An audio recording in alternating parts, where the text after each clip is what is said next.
And I was arguing with somebody this week too. I think it was it was Vital again, and he was trying to say about the 13th and 14th Amendment and all this nonsense.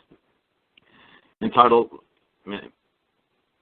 Title 42, all this civil rights nonsense. I said, that's for free black slaves. I said, dude, you're getting silly. I said, I'm not a freed black slave. I said, if I want to claim something, I said, well, don't you understand back then during the Civil War time, there was no United States citizen? Did you understand that? And I think he kind of did. But I don't know if people listening on this show understand that back then, before like 1865, 1867, there was no United States citizen. And I said to him, what kind of citizens were there?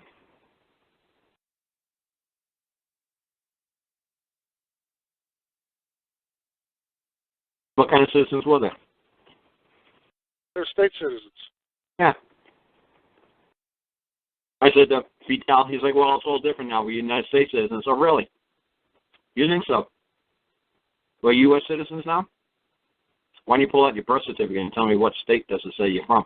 It says you're from the United States, or it says you're from New York State, from California, or the state of Massachusetts.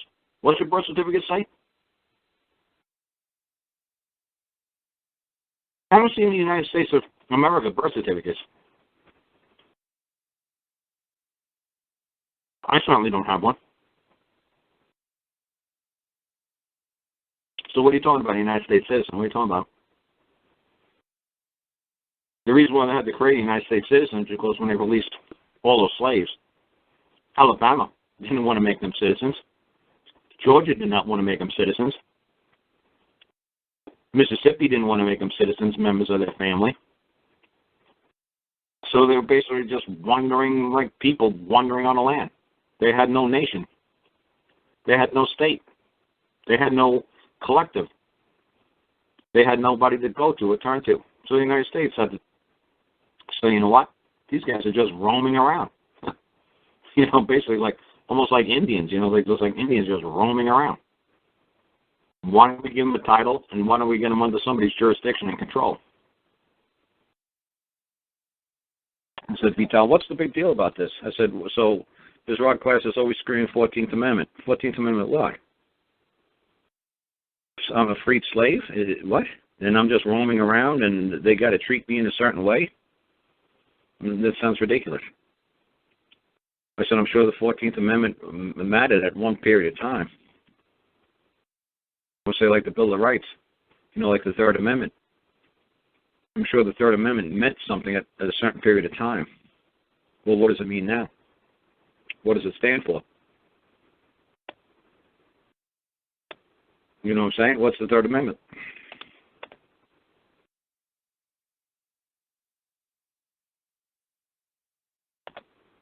Gus, anybody? There's two 13th Amendments, yeah, but neither one of them really matters. No, the Third Amendment. The Third Amendment? Yeah. Quartering of soldiers. Yeah, in private homes without the owner's consent. Now, just because they wrote a 14th Amendment doesn't mean it didn't just exist for 2-3 years and then disappeared. Same thing with this Third Amendment. You can't quarter soldiers in a private home without the owner's consent in peacetime. Okay?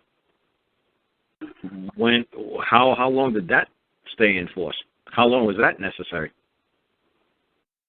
It's ridiculous. What's the 14th Amendment? It's ridiculous.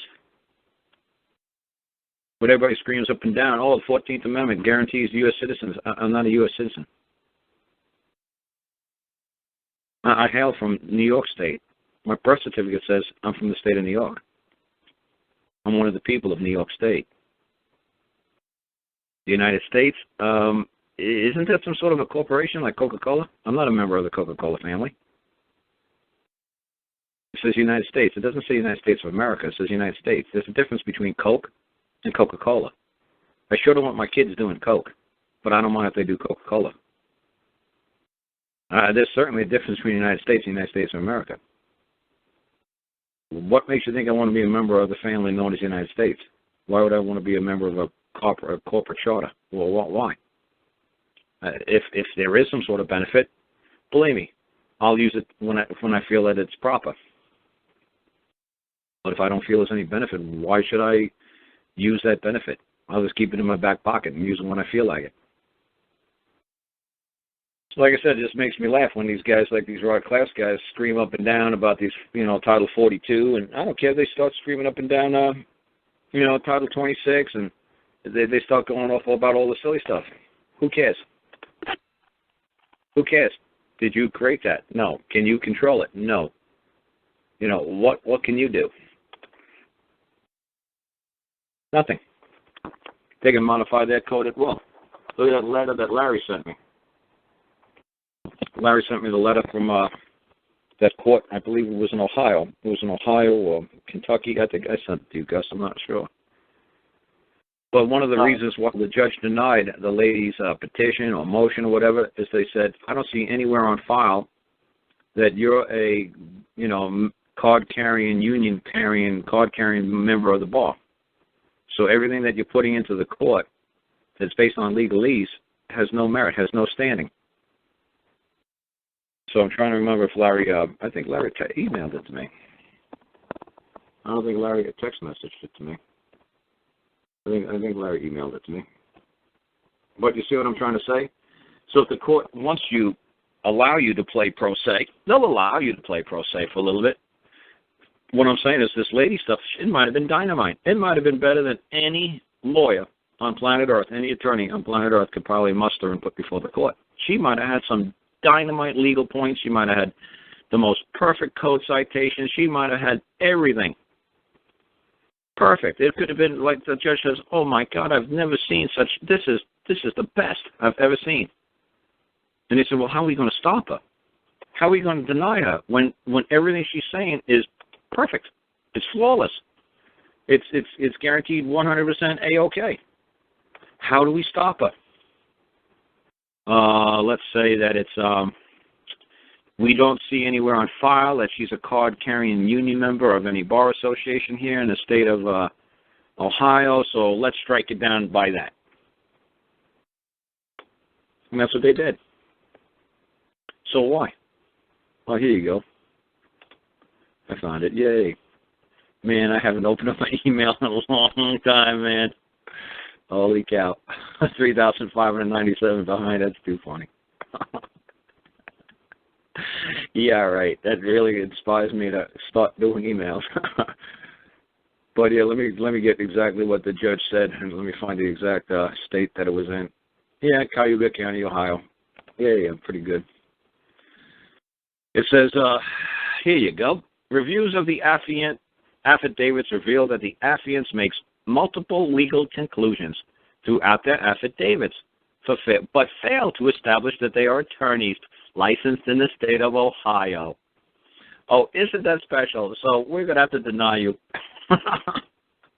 It doesn't say they made multiple legal conclusions throughout their affidavits, which they tell you, hey man, that's what they want you to do.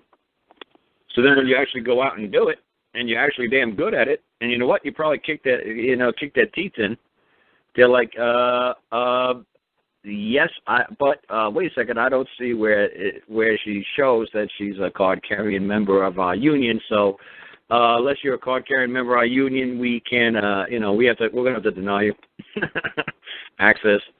We're gonna have to deny you access to this court. We're gonna have to deny you access to have any of your paperwork put in here. We're gonna have to deny you. So it's ridiculous.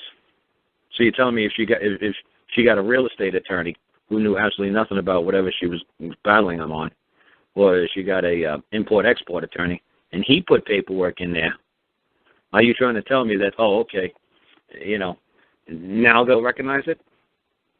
No, they'll just find something else to deny it. Like I told you guys a billion times, like that big Jewish law firm in Alabama said, look, if you beat them, you realize what's going to happen. Yeah, we're going to win. Yeah, we're going to beat the state. You realize what's going to happen? They're going to overturn every single one of our cases that we've ever won in the last 50, 60 years of this firm's history. Every single one of our clients are going to have to return every single dime that they ever were awarded by the court. All our attorney fees is going to have to go back. So, if you want us to help your brother and we win, do you realize what the court? What do you realize what the judiciary is going to do to us? Do you realize what's going to happen to us? So it's a no-win game. You can't play in their legal system. It's rigged. It's a certain way, and this is the way the outcome is going to be. Go ahead. Go get your 1975 filings with the United States Supreme Court, and go ahead and run them through for 30, 40, 50, 60 years. Go ahead. Make it your mission in life. Go ahead. Totally waste your time. Go ahead and do it. On your deathbed, I hope they say, you know what, yeah, you won. You know, we ruled in your behalf, and the opinion of the court was 9-0. You know, take it back to the court of original jurisdiction and let them have another whack at it, and bring our opinion with you. That might make them change their minds. Because the United States Supreme Court doesn't create the law. The Congress does. The congregation of, you know, these elected officials in Washington, D.C., they're the ones that create, you know, federal law. No, not federal law. United States of America, you know, United States government law. Anything could be federal. Like I said, they got federal law in Mexico, federal law in Canada. That's why I love when Canadians come on here and they said they went to court today. I said, oh, what court? Oh, federal court. Oh, okay, good. You hear that, people in the United States? We're not, federal is not exclusive. It's worldwide. It's probably universal. But yeah, that's good, Pat. You know, I'm glad that you brought those things up because, like I said, I like hearing you guys talk, and then I like jumping in between and trying to dispel what I believe you guys still think has some sort of importance that somehow we should be looking at, like we could possibly care less. What the opinion of the United States Supreme Court is great. I'm sure they're very nice guys, and I'm sure they'd be wonderful neighbors. And I'm sure if I had a problem and I said, hey, you know what, Mr. Scalia, I got an ethical question here. Give me your opinion on this. I'm sure he'd do a dynamite job. You know, but other than that, they're just opinions they're just people. They're just a man.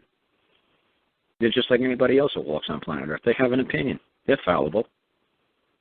They get things right sometimes. Sometimes they, you know, and maybe it's their opinion. It's what they were witnessed at that moment in time, or at their 50, 60 years, 70 years of being on planet Earth.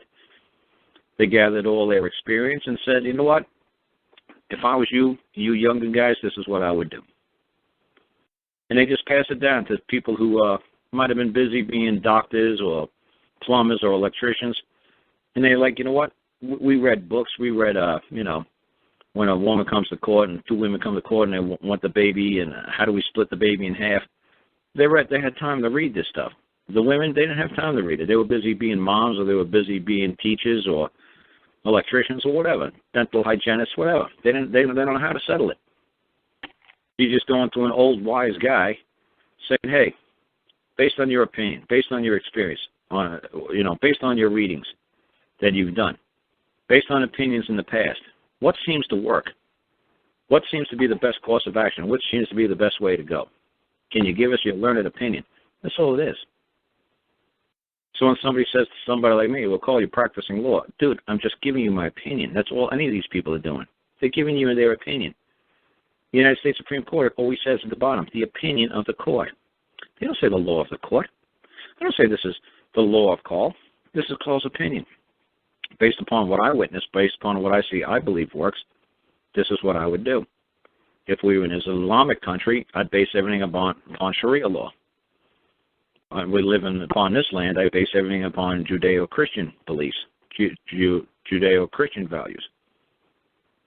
That's what I'm giving people. This is what I've witnessed. This is what I've read. This is what the course of action, this is the place, this is the way I would do it. I'm not saying it's right. I'm not saying it's not right. I'm not saying it's not correct. I'm not saying it is correct. I'm not saying it's wrong. I'm not saying it is wrong. I'm just saying, hey, I'm just bearing witness. This is what God gave me to work with, and hope you can do something with it. If you can do something with it, God bless you. If you can't, oh, well, man, you know. And, you know, it's been nice talking to you, but hopefully it'll work out. Like I said to everybody, once it switch over to a code land, a one world order, I said all my opinions ain't worth a pile of beans. But right now it's not a code land. Right now we're still in the land of man. right now, man can evoke man. You know, man doesn't have to rely upon any silly code. But one day if this becomes a code land, oh well, this is the land of code. We're all going to be, you know, locked into some ridiculous code. And just like the U.S. Marshals asked me, I said, how long do you think it's going to take, you know, for them to turn this into France? I said, I don't know, man. I said, I'm sure they're trying as hard as they can. I said, well, the best way to do is disrupt the currency. The best way to do is make a monetary and make a panic. And have the banks close. And have the banks, you know, say we're not going to loan money anymore. Or we're not going to give credit anymore. And watch people have to survive on their own devices. And people don't know how to do that anymore. People don't know how to do anything other than live on credit. So when you close that, you say you cancel the mortgages or call all the mortgages in or you call all the credit card debt in and whatever happens, the bank says, oh, well, you know, we need the money, you know, because we're in financial straits and we need to call in all our loans. We need to call in all our markers and people default like crazy. I said, that kind of stuff could create a code world. That could create a code land real easy. Because the banks would tell all the, you know, congressmen, it's like, look, you start passing all these laws that people can't use this against us in courts anymore. You can't use common law anymore. You can't call us out man to man anymore. You can't call a banker out as a man. You can't do that. You got to give us total immunity. You got to give us total, you know, sovereignty. You know, you got to make us equal with every other being on planet Earth, or we're going to close up shop and we're going to go to China. So I said, that's what I said to the U.S. Marshals. I said, that's the way I could see them going with this. I said, but other than that, being in the land of man is a lot of fun. The only problem is that when men think and act like a man, but they're not truly a man, they're going to take advantage of the situation. And so if my stuff gets out and everybody starts calling them in as man on man, every single weasel, every single, you know, guy who's a deadbeat, you know, on his debt, every deadbeat woman, you know, they're going to use this. And they're going to push this system into overdrive. They're going to move it into the code land that much quicker. Because they're not honorable, decent people that walk upon this land. You know, they're greedy, avarice people. They're gluttonous, and it's all about me. It's the whole total me generation running around still. They have to go to the Himalayas, you know, by the time they're 67. George Bush Sr. is still jumping out of airplanes like on his 90th birthday. You know, he's still going to the North Pole, spending $1 million to do it. Why? Dude, well, why are you doing it? You know, why are you spending money on silly things, on trivial things? Well, I had to see the Galapagos Islands before I died. Oh, man, really? Why? What was going to happen? You couldn't think about doing something else with your money, like maybe putting a pump or well in for some, like, starving children in Nicaragua or something like that? No. You had to go to Galapagos just one more time. You just had to see that dodo bird. You just couldn't exist. You just couldn't have a happy life before you do that. You couldn't think about, hey, why don't we take that money and pull it together and let's dig some wells for third world nations. Yeah, let's go do that. We're like, nah. You know, let's go to the South Pole one more time. Let's go jump out of a skydive out of a plane one more time. Okay. But like I said, it just makes you laugh. Well, people feel this got value and importance. So like I said, you know, when will this turn into a code land? I think after financial collapse. That'd be the easiest way to do it. People just be begging for anything to stabilize the economy. Because like I say, what's funny is if you go back and you listen to anybody like these Glenn Beck kind of guys, you go back 5-10 years ago, and by 2015, I think gasoline was supposed to be $200-300 a gallon. Not $2 a gallon. It's supposed to be like $200-300 a gallon for a gasoline. So like I said, that's what I'm saying about the raw class kind of guy. The United States government should be happy they've got this crazy guy running around out there saying, oh, Title 42, oh, Title 26, oh, the IRS, oh, the code clearly states. Oh, really, the code, really? If me and Gus are talking in a code and I say, hey, I'll give you, make sure you bring the 300 widgets and I'll make sure I bring the 73 shimolis when we meet next time. What's a shimoli? I don't know. What's a clam? I don't know. What's a widget? I don't know. We're speaking in code. You know, when we give you a definition, maybe that's what it means. Maybe not. Because you're not. I don't see anywhere on file where you're an attorney. No, let me check one more time. No, I don't see anywhere here. Through all your legal conclusions and all what you believe are amendments read and everything that you believe our codes read. Nope. I see that the affiant makes multiple legal conclusions throughout their affidavits, but fail to establish that they're attorneys licensed in the state of Ohio, or California, or New Hampshire, or Chicago, or Illinois. I'm sorry, I don't see that you're established as an attorney. So all your legal conclusions, they're falling on deaf ears because you're not one of us. You're not of our society. You're not a member. You have no control over us. That's right. And that's what you people fail to realize. They have no control over man. They have control over defendants and affiants and all these little silly names and titles that they give you. They got no control over man. And that's what I say a billion times. Why are you people accepting this silly title as defendant? I mean, defendant is wonderful things at times. Like I said, Muhammad Ali had to defend the heavyweight championship of the world, 40-something times. It's a wonderful thing to have the whole world recognize you when you step off an airplane. And everyone will want to jump on you because you're a defendant. You're the defending champion. Okay, great. But you know what? At this time, I can't be the defendant. I can't. I'd love to play your little game. I'd love to be in your little arena. I'd love to be in your forum. I'd love to be in your little court. But at this time, I don't have the capacity. Why? Because aren't you moving into something under legalese? Yeah, well, aren't you giving me multiple legal conclusions that I've done something what you believe is criminal? Yeah, well, since you're making multiple legal conclusions throughout your affidavits, I'm sorry, but I'm not a licensed attorney to practice in the state of Ohio. I have no idea what the hell you're saying. Well, it's very easy to understand. No, sir, you don't understand. There's no place that I'm filed. There's no place on file here within the state of Ohio or Virginia that states I'm an attorney. Why are you speaking to me and making legal conclusions and legal assumptions and presumptions? Why are you doing it? You know I'm not a member of your society. Why are you keep harassing me with this silly nonsense? Speak to me man to man. Well, I can't do that. That's right. Because you'd have to bear liability for every damn word that's coming out of your mouth, wouldn't you? That's right. How hard is this to understand? Little Brian Bonover figured it out real easy. He figured it out when he just walked around with that little piece of common law paper in his hand, and then he realized he showed up in the court one day without that little common law piece of paper in his hand. And they jumped all over him like a pack of wolves. And then the next time he came back with that piece of paper, and it was like vampires and garlic. It was ridiculous. He was like, holy shit. He said, that crap worked. And when I didn't bring the paperwork in, he realized, they're like, wow, this guy forgot to bring his garlic. So let's jump him. I mean, it's just a lot of fun when you guys start figuring it out. Because somebody said that to me today. They say, ain't you worried if somebody issues out a warrant for your arrest? I said, to issue something has got to come from the hand of man. So some man would have to say I've done him wrong. So it would be a civil action against me. It wouldn't be criminal. Because the state of Ohio or the state of Illinois or the state of Virginia couldn't make that claim. They can make a complaint, but the only problem is they'd have to bring one single man forward. The same thing that they said to Al Gore. I saw that guy, that Michael, what was his name?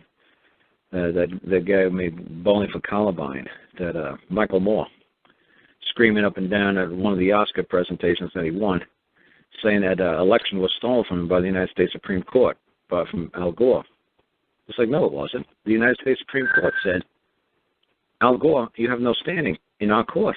Why? Because there's no man in this court making a claim. You say, but look at all the affidavits. Look at all the, dude, okay, lots of affidavits about hanging chads and miscounting and police roadblocks and people not being able to get to the polling stations. That's great. Lovely stories. Lovely. Oh, such high drama and such antics. And, oh, my God, it's so heart-wrenching and gut-wrenching. And, oh, it's heartbreaking. Oh, my God. Oh, those poor people down there. Oh, yeah. Where's the man? What? Oh, Gord, you did bring a man, right? You did bring at least one? Well, but look at all the paperwork. I got tractor trailer load of evidence. Yeah. Okay. Where's the man? Where's the man who's going to stand behind all that? Just one man. Well, I got my 17 attorneys and 9 law firms that help me with this. Let me ask them. Hey, guys, did anybody remember to bring a man before the United States Supreme Court? Well, no. Oh, well, then they're saying, it took them 3 minutes to read to come up with the opinion that we have no standing here. That's right. There is no man to stand here before the United States Supreme Court and make a claim or a complaint that his vote wasn't counted. Not a single man showed up. So whose vote wasn't counted? Oh, well, thousands, obviously. Look at all these pieces of paper. Yeah, the only problem is these are, what do they call them, secret ballots?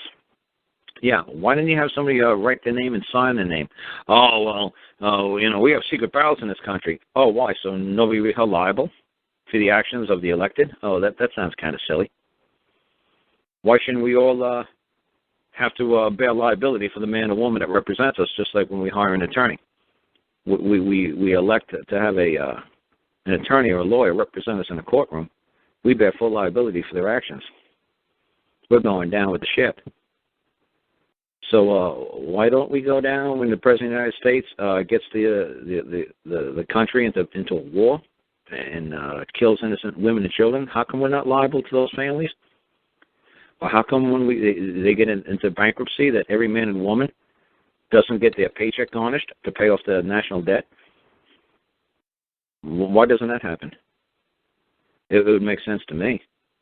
If I'm a member of a family and the head of the family says, the family's bankrupt, I'm going to have to take a little back from all my children, from all the members of the family, so I can pay off the debt. So we don't lose the land, we don't lose the farm, we don't lose our stuff because we owe a debt. Why don't we just garnish everybody's paycheck? Oh, I guess that's what happens when you deal with the IRS. Oh, I guess they garnish your paycheck to help pay the national debt. Oh, that's right, I guess they do that. I guess there really is a really great benefit to be a member of the United States government, to be a member of their family. That's right, they get to garnish your paycheck when they don't feel that you're paying enough for your fair share to support their government. Not my government, their government. Not a government of man, a government of elected officials under some sort of charter, constitution, or contract. That's right. That's like, oh, Cole, what would you rather have us do? It's like, well, I don't think any Pakistanis, man, have a navy. And I don't think they'd be coming over here with any kind of flotilla on camels anytime soon. I think I'm okay here in Virginia. I don't think we're going to be attacked. I think I'm going to be just fine. And I think the people, like I said, everybody used to say the red menace, the Chinese. The Chinese people, like the number one, like other than like maybe Italians, Irish, are like family-oriented, like unbelievable. They don't want to lose their women and children. They don't want to put their kids to war. And when people start realizing that these Chinese people are decent people, like, holy crap, why are we scared about this red menace all the time? And like to say, like the Russians. It's like, Russians, are you kidding me? I mean, maybe afraid of the women, but the guys are always drunk. What Russian guy am I afraid of? I've never met a Russian guy that wasn't pickled by 5 o'clock in the afternoon. If you're going to have a battle, you better have it at 9 o'clock in the morning, because these guys by 5, they're going to be smashed. So like I said, once you start realizing the people around the world, it's like this fear. They mobilize this due to fear. And once we could actually have the internet now and see that people aren't as evil or as menacing as the government wanted us to believe, we all start laughing at them, like the emperor's got no clothes. We're like, okay, what's the new fear today? Oh, ISIL. Oh, ISIL. You mean ISIS? Oh, no, we call it ISIL. Oh, that's right. Barack Obama, he's Islamic, so that's right. He can't call it ISIS, because that's right. He can't make war on his own people, on his own kind. That's right. So he keeps mispronouncing and calls it ISIL. It's not mispronouncing. I guarantee he said to his speechwriters, due to my religious background, my faith, and my beliefs, I cannot create war on my own kind. Just like if he was Jewish, he couldn't declare it. Just like if he was Catholic, he couldn't declare it. So he's like, I can't declare it on my own kind. You're going to have to come up with another name because I'm not saying ISIS. So they said, well, just say ISIL then. ISIL, what's that? People won't care. They'll just think you're saying ISIS. And they, well, that I could say. I'm at war with ISIL. What's ISIL? It doesn't exist. Just say we're at war with ISIL. Why? Because it's just a made-up ridiculous name. Nobody's claiming to be ISIL on planet Earth. And there's not one group that says we're ISIL. So just go on to TV and look real stern and look real convincing that we're going to war with ISIL. And we got to take in a couple of $1 trillion, and we got to raise your taxes, and and this is what we got to do to fight that evil ISIL. The people will believe it. Just look real stern and sincere in the camera, and that way you can keep your Muslim faith in good standing with your ISIS buddies, and that way the American people could think that we're in a panicky war again. Like, oh my God, no, not ISIL. They're gonna take us over. Oh no, the ISILs are coming.